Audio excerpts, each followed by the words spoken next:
আজ কলকাতা সাক্ষী থাকলো এক তাৎপর্যপূর্ণ প্রতিবাদী পদযাত্রার। কেন্দ্রীয় সরকারের লাগাতার গণতন্ত্র ও বিচার ব্যবস্থার উপর আক্রমণের প্রতিবাদে পথে নামল তৃণমূল কংগ্রেসের আইনজীবী সেল। তাদের আয়োজিত এই ন্যায়যাত্রা শুধুমাত্র আইনজীবীদের মিছিলই ছিল না, এটি ছিল গণতন্ত্র রক্ষার এক বজ্রদীপ্ত শপথ।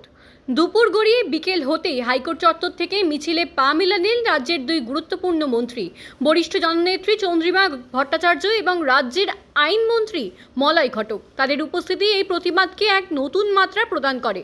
সূর্য সেন মূর্তির পাদদেশ থেকে শুরু হয় আইনজীবীদের এই বিশাল জনস্রোত। কেন্দ্রীয় সরকারের বিভিন্ন নীতির বিরুদ্ধে তীব্র ক্ষোভ উগরে দিয়ে তারা ন্যায় ও সত্যের পক্ষে আওয়াজ তুললেন। এরপরে এই প্রতিবাদ যাত্রা এসে শেষ হলো গান্ধী মূর্তির পাদদেশে, যেখানে সম্মিলিত শপথ গ্রহণ করে গণতন্ত্রকে সুরক্ষিত রাখার দৃঢ় অঙ্গীকার করা হলো। এই ন্যায়যাত্রা স্পষ্ট বার্তা দিল যে তৃণমূল কংগ্রেস কেবল রাজনৈতিক ময়দানে নয়, আইনি ক্ষেত্রেও গণতন্ত্রের কণ্ঠরোধের বিরুদ্ধে সরব হতে প্রস্তুত।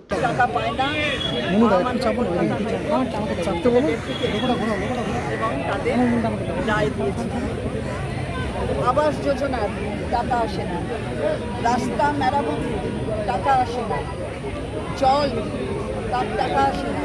অর্থাৎ স্কিম তারা তৈরি করে, তারপরে তারা ইচ্ছা মতো টাকা দেয়।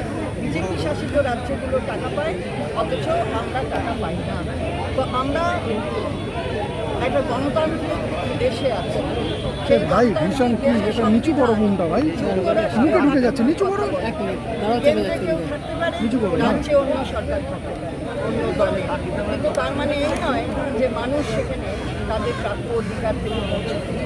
আজকে তারই বিরুদ্ধে আমাদের আইনজীবীরা রাস্তায় নেমেছে এবং উদ্বেগ নিয়ে তাদের এই ন্যায়যাত্রা।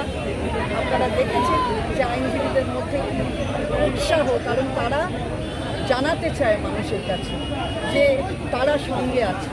আইনটা তো একটা বড় জিনিস, সুতরাং আমাদের আইনজীবীরা তাদের পাশে আছে, এইটা কিন্তু মানুষের কাছে বার্তা পৌঁছানো।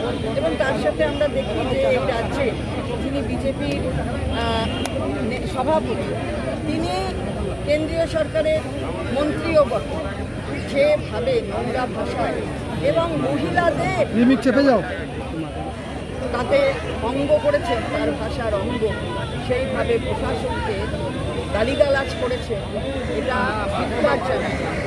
মহিলাদের এই অধিকারটা কে দিল? সব মহিলাদের সমান অধিকার এই ভারতবর্ষে, উনি স্পেশাল কিছু নন। আর প্রশাসনকে ওইভাবে গালিগালাজ দেওয়ার কোনো অধিকার ওনার নেই। সুতরাং আমরা আইনজীবীরা যারা আছেন তারা আজকে পথে নেমে এর